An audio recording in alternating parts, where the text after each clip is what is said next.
Halo Sobat Biologi, bertemu kembali dengan Mr. Alex. Kali ini kita akan belajar bersama membahas lebih lanjut mengenai organel sel.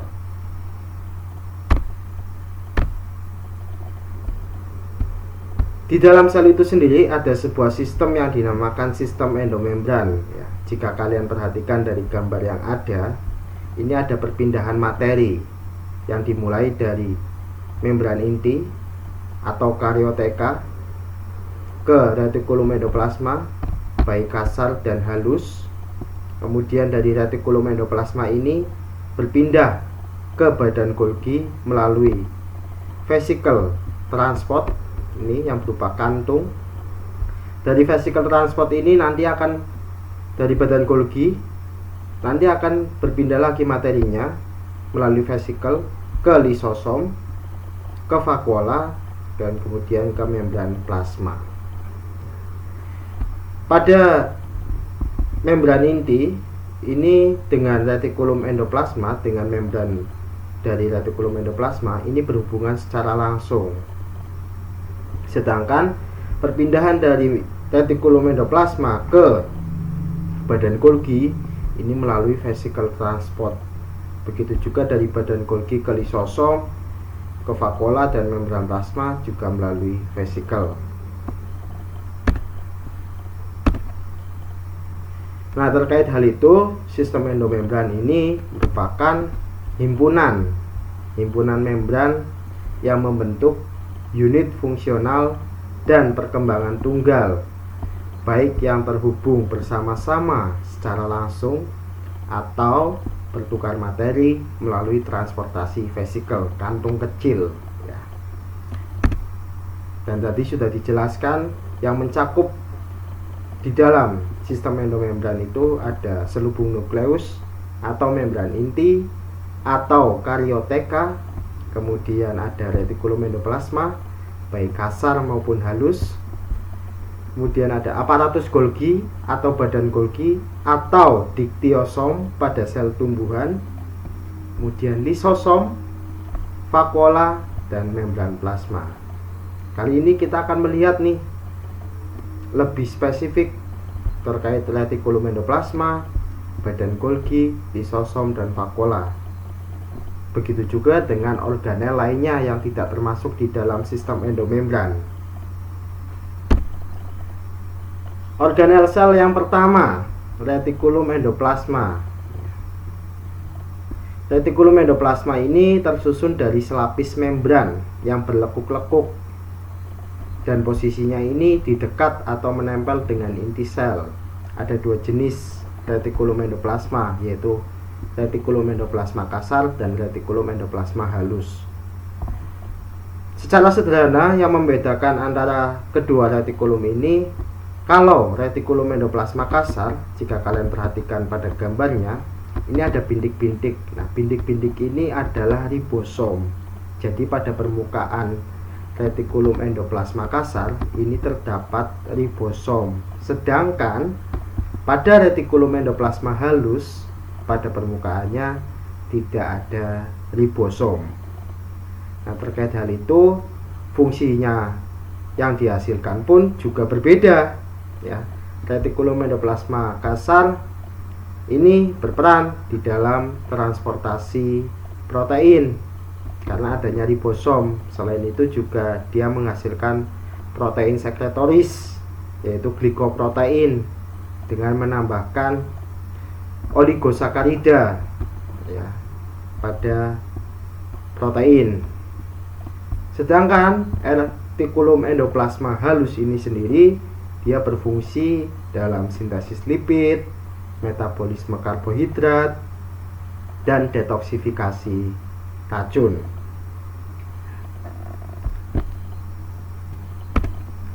Kemudian organel sel yang berikutnya ada badan Golgi atau diktiosom pada sel tumbuhan ya. Badan Golgi ini bentuknya seperti kantung atau lumen atau cakram pipih yang disebut sisterna. Kantung badan Golgi ini bisa dilepas dan nantinya akan membentuk kantung-kantung kecil yang disebut vesikel. Vesikel ini ada dua macam, yaitu vesikel transfer yang nantinya akan mentransfer protein dari badan Golgi ke lisosom, dan vesikel sekretoris yang nantinya akan melepaskan protein atau molekul lain. Nah, badan Golgi ini sendiri, kalau kalian perhatikan dari gambarnya ya, ini adalah kutub awal, muka awal dari badan Golgi dinamakan muka cis. Ini sebagai penerima komponen atau materi dari retikulum endoplasma kasar ya, melalui vesikel transport tadi yang diterima. Nanti komponen atau materi yang sudah diterima itu akan diproses, akan dimodifikasi di dalam sisterna ini ya. Hasil dari modifikasi komponen atau materi itu nanti akan dikirim dengan pembentukan vesikel baru. Nah, pada bagian pembentukan vesikel baru ini dinamakan muka trans. Jadi kalau muka cis itu sebagai penerima, muka trans ini sebagai pengirim materi yang nanti akan dikirimkan ke lisosom, ke dinding sel, dan ke organel sel yang lainnya yang memang membutuhkan hasil modifikasi yang dilakukan oleh badan Golgi. Selain itu, badan Golgi juga menghasilkan berbagai macam sekresi ya. Jadi badan Golgi ini sebagai tempat modifikasi, terus juga berfungsi dalam hal sekresi ya. Sekresi berbagai macam molekul yang nantinya dimanfaatkan oleh organel sel lainnya yang memang membutuhkan. Terus kemudian pembentukan lisosom, pembentukan dinding sel itu juga dihasilkan komponennya dari badan Golgi. Organel sel yang berikutnya ada lisosom. Lisosom ini hanya memiliki selapis sel ya, hanya memiliki selapis membran. Maksud saya selapis membran. Lisosom berfungsi untuk pencernaan intrasel dalam berbagai keadaan. Contoh, ada amuba yang menelan makanannya. Nah, proses menelan makanan yang dilakukan oleh amuba itu disebut fagositosis ya, karena ada mengandung enzim hidrolitik gitu ya. Nah, proses fagositosis itu sendiri pada manusia sebagian besar ada pada makrofag ya. Makrofag itu merupakan jenis sel darah putih yang berkembang dari monosit yang fungsinya adalah untuk mempertahankan tubuh dari bakteri yang masuk ya. Jadi berperan di dalam sistem pertahanan tubuh. Makrofag melakukan fagositosis, menelan atau merusak bakteri yang masuk ke dalam tubuh. Itu lisosom ya. Hampir sama, lisosom perannya memakan ya, melakukan pencernaan intrasel. Selain itu, lisosom ini juga mendaur ulang komponen organel sel yang rusak. Nah, proses mendaur ulang komponen organel yang rusak itu disebutnya autofagi.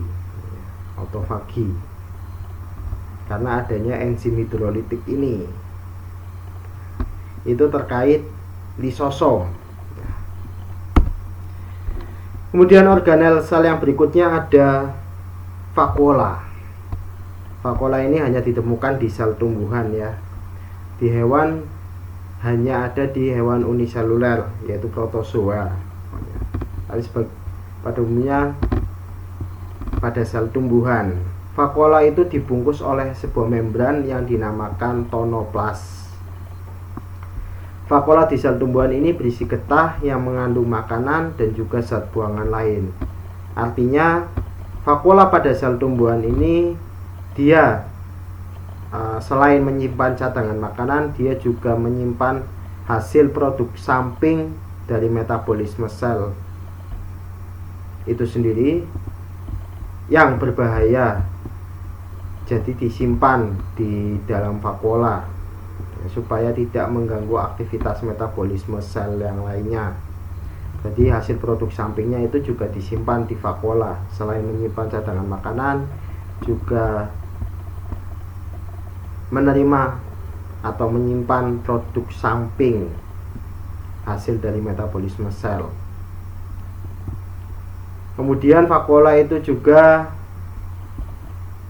terdapat banyak pigmen berwarna, ya.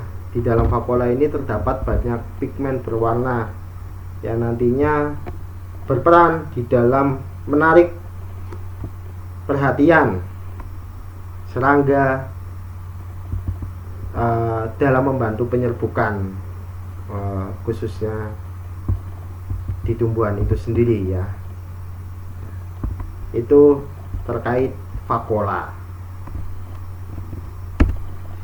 Kemudian kita ke organel sel yang berikutnya. Ini sudah tidak mencakup organel sel yang di luar sistem endomembran tadi, ya. Ini ada ribosom. Ribosom ini merupakan butiran kecil dan padat yang menempel di retikulum endoplasma kasar. Selain di retikulum endoplasma kasar, ribosom ini juga ditemukan menyebar di sitoplasma, ya. Ada dua komponen utama dari ribosom, yaitu subunit besar dan subunit kecil. Ini subunit besar. Pada subunit besar ini nanti ada 3 daerah pengikat, ya. Ada 3 daerah pengikat yang nantinya akan digunakan dalam proses sintesis protein. Sedangkan subunit kecil ini sebagai tempat menempelnya mRNA. mRNA ini atau RNA messenger ini merupakan salinan kode genetik yang dibuat oleh DNA. Jadi DNA membuat mRNA yang nantinya mRNA ini akan menempel pada subunit kecil untuk pembuatan protein. Ini mengenai ribosom. Kemudian organel sel yang berikutnya ada mitokondria. Kalau kalian perhatikan dari struktur bentuk mitokondria, ini ada 2 membran, membran luar dan membran dalam. Kemudian di membran dalam ini nanti akan berbentuk lipatan-lipatan. Nah, lipatan-lipatan ini dinamakan krista, ya. Krista itu lipatan-lipatan ke arah dalam yang membuat permukaan membran dalam menjadi lebih luas. Sehingga apa? Sehingga akan mampu menampung banyak molekul yang akan digunakan untuk membentuk ATP, ya. Jadi nanti krista ini membuat permukaan membran dalam menjadi lebih luas sehingga tampungannya juga menjadi lebih banyak, sehingga ATP nanti yang dihasilkan pun bisa lebih banyak. Sedangkan matriks ini merupakan cairan yang mengandung DNA. Membran luarnya sendiri ini banyak mengandung protein dan lipid. Jadi ini bentuk dari mitokondria, ya. Ada 2 lapis membran, membran luar, membran dalam. Kemudian di bagian membran dalam ada lipatan-lipatan yaitu krista yang nanti membuat permukaan membran dalam itu menjadi lebih luas sehingga tampungan dalam pembuatan ATP itu nanti bisa lebih banyak. Maka dari itu mitokondria ini disebut juga sebagai rumahnya energi karena menghasilkan ATP yang nanti akan dimanfaatkan oleh sel untuk beraktivitas. Itu terkait mitokondria. Kemudian badan mikro. Badan mikro ini bentuknya bulat, memiliki membran dan berisi kristal protein. Letaknya tersebar di sitoplasma. Ada 2 badan mikro. Yang pertama ada glioksisom yang hanya ditemukan di sel tumbuhan, lebih tepatnya pada jaringan penyimpan lemak di biji tumbuhan. Kemudian ada peroksisom, ini ada di sel hewan dan tumbuhan. Ini terkait badan mikro ya. Kemudian organel sel yang berikutnya ada sentrosom. Sentrosom ini hanya ditemukan di sel hewan ya. Sentrosom ini organel yang di dalamnya ada 2 sentriol. Nah, yang nanti akan berperan penting di dalam pembelahan sel, mitosis dan meiosis. Mitosis itu sendiri melibatkan sel-sel tubuh, sedangkan meiosis itu melibatkan sel-sel kelamin.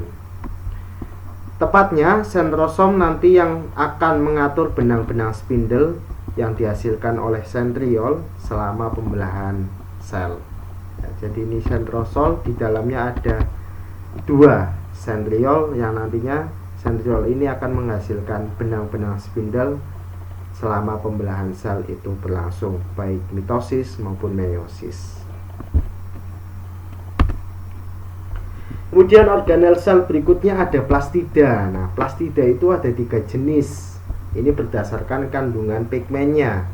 Yang pertama adalah kloroplas. Pigmen yang